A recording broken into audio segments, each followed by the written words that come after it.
Welcome to our lecture on Japanese art, the final lecture of this unit. Yesterday we discussed China and Korea, and today we move on to the island of Japan, consisting of several islands. And so we're going to be looking at Todaiji and Nara. Also, this is during the period of Japanese art. The original was built in 743. Another one was rebuilt in 1700, made of bronze and wood, or wood and ceramic tile roofing. Some of the sculptures are made of bronze and wood. But what we're looking at here is during the Nara period, this is where the country's first permanent capital is established. So at this time period, Japan still has very close ties with China, and much of their art and architecture, the way how their courts are run, are modeled off of certain Chinese dynasties, such as the Tang dynasty, in which they were close to.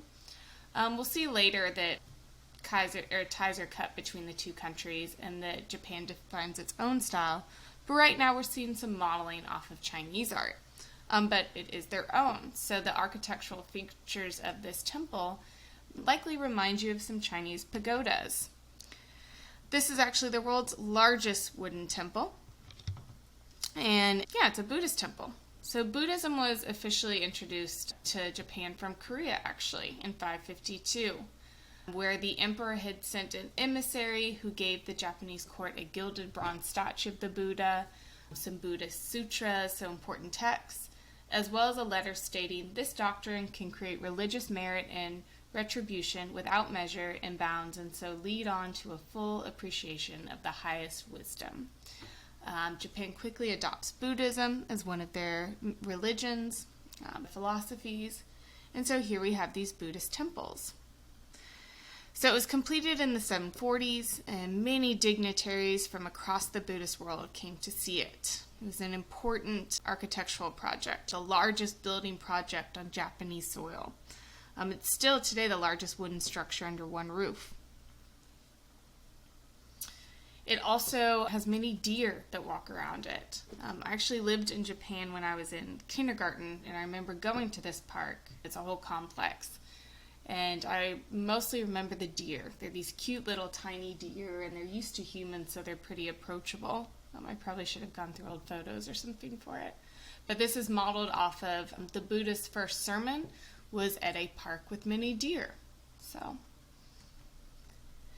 So what we see here is the Hondo, the main hall. This is part of a complex, so there's also 2 9-story pagodas, a lecture hall.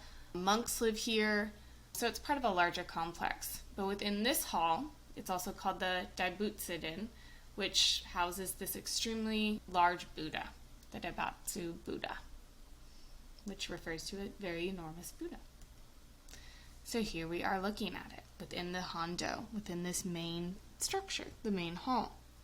Consider how we've looked at other forms of architecture where the main figure is housed in the main hall. So here we have the Japanese version.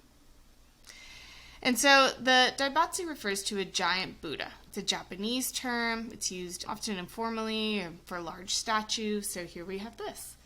And this is an extremely large one. Now the original was actually copper, but there were numerous wars later on, and so that one was lost, and this one was rebuilt. It's extremely large, 49 feet tall.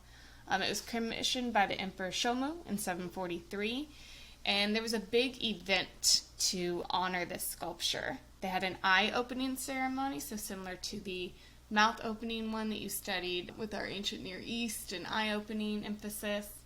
And so Buddhist dignitaries from across the East came, Chinese dignitaries, Korean, etc., to celebrate this new Buddhist sculpture. Extremely large. So it's inspired by the sculptures of the Buddha in China. It took the original one, used all the available copper in Japan. And it was completed in 749. And we have these graphical features of the Buddha that we've seen before and studied.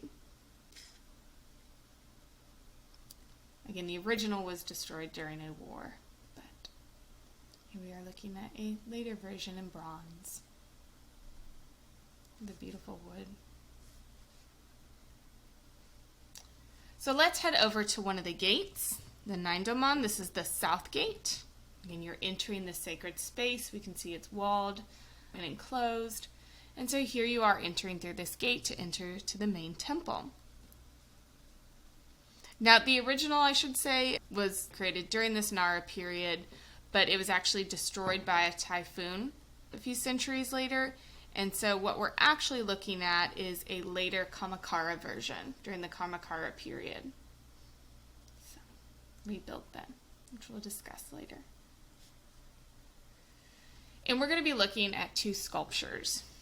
This is made of cypress wood, and it tells us about the Kai School of Art, a very important, or school of sculpture, a very important, let me see here, art school. This is considered to be the peak of Japanese sculpture. And here we have definitively Japanese sculpture. So if you'll remember back to the Longmen Caves in China, how I referred to those guardian figures, and we're seeing a version of them here, the Japanese version. So these figures, Ungyo and Agyo, were believed to have traveled with the Buddha, and they were his protectors. And so we have here where they are at the entrance to one of the temples dedicated to the Buddha. So again, they're protecting the Buddha in a different way. Now these are like the other guardian figures that we've studied during other periods of time in the globe, and how they have these scary faces to ward off evil, both invisible and seen. Yeah, so they're guardian figures in both the physical and spiritual sense. Now, Unkai is the sculptor. He was an extremely famous sculptor. He was well known and renowned by even before age 20. He's the leading figure of this school. His career lasted for 30 years, and he's the one who establishes this Buddhist sculpture and Buddhist art for Japan that lasts for centuries. So he's of great importance when it comes to the history of Japanese art. He creates this distinctive style. Now the Kai School of Sculpture, as you can see here, it's this austere realism, these dynamic muscular figures. You look at the extremely defined muscles of these figures, almost stylized version of their abdomen. They're extremely strong. Again, they're these guardian figures. We see this sense of movement in their contrapposto pose, this exaggerated contrapposto, as well as with the drapery and wind blowing through them. So there's this real sense of power and force of these figures. Even their hands reaching forward, holding these weapons. They're ready to defend the Buddha. So they're referred to as these neo-guardian figures. Again, the story is that they traveled with the original Buddha to protect him. They're over, 8 meters tall, like 28 feet tall. On the left is Ungyo, and he is defined by his open mouth. So he represents the sound of birth, where we come out of the womb crying and screaming. Whereas Agyo has this closed mouth, and he represents the sound of, which represents death, where we cease making sounds. And so both of these sounds together represent that great sound that we discussed in our Hindu art, the vibrational sound of creation. And so here we're seeing these Buddhist elements that are drawing from Hindu elements. So it's the Sanskrit sound for the absolute. But again, so they represent this idea of life and death and the cyclical nature and the duality of life.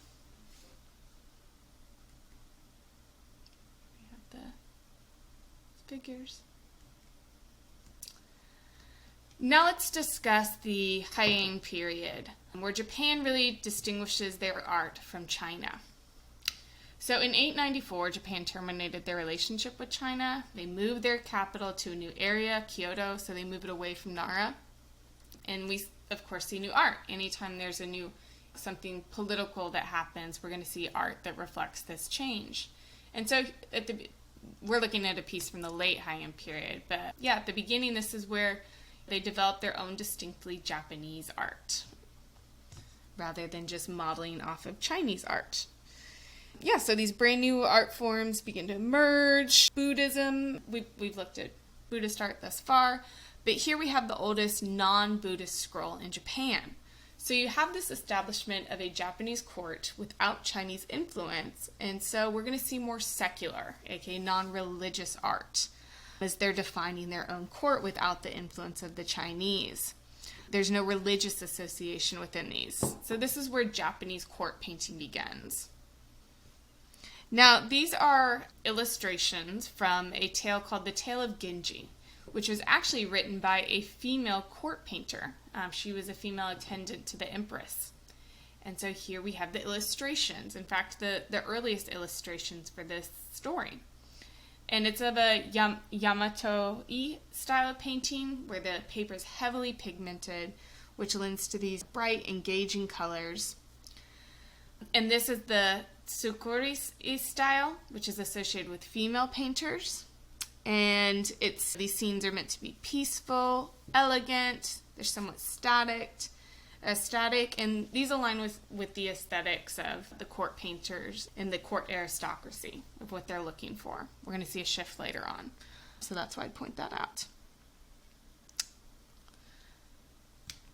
Okay, so it is a hand scroll. So think back to the Chinese hand scroll that you looked at in the video as a resource, where it's meant to be rolled out slowly as you're paying attention and looking in close detail at each scene.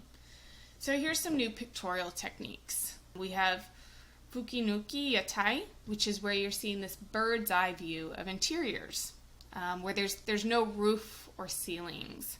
Of course, these structures did have those, but in order for us to be able to see what's going on within the structures, in painting we aren't going to see that.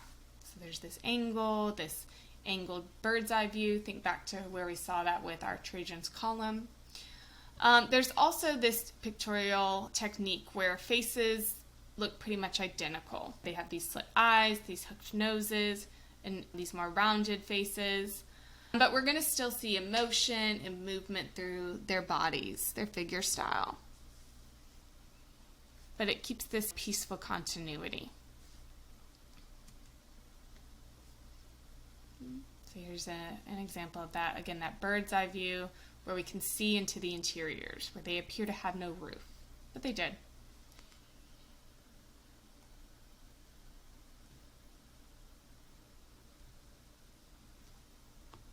It's another scene of this story.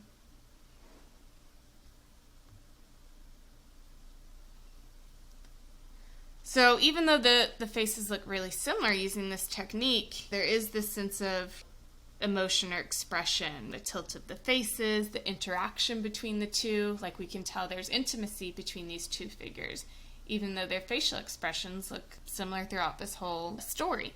These unrealistic facial features. The emotion is conveyed through the interaction between the two, or perhaps the thickness of the eyebrows or the lips. And this bird's eye view.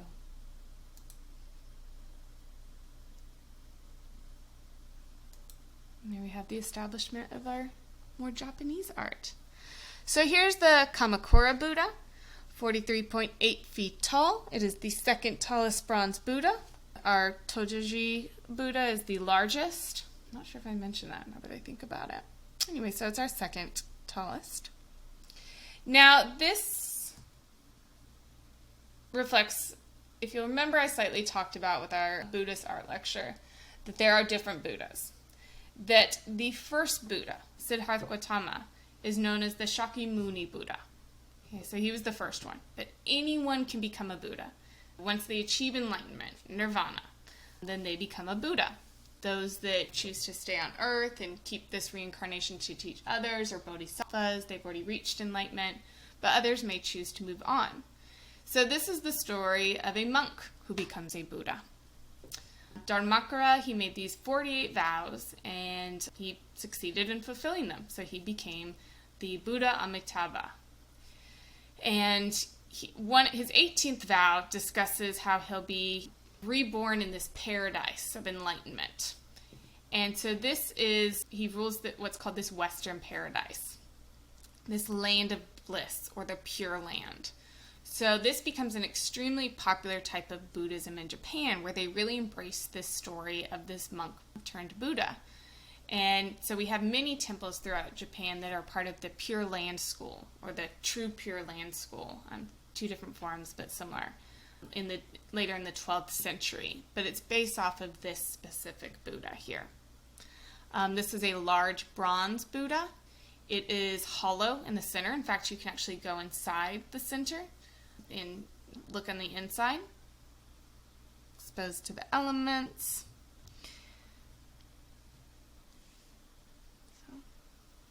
Oh yes, it was originally in a large temple hall, but the temple was destroyed multiple times by typhoons and a tsunami, so now it's just located outside.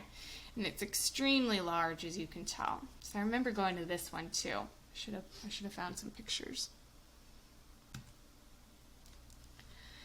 And let's discuss the night attack on the Sanjo Palace during the Kamakura period.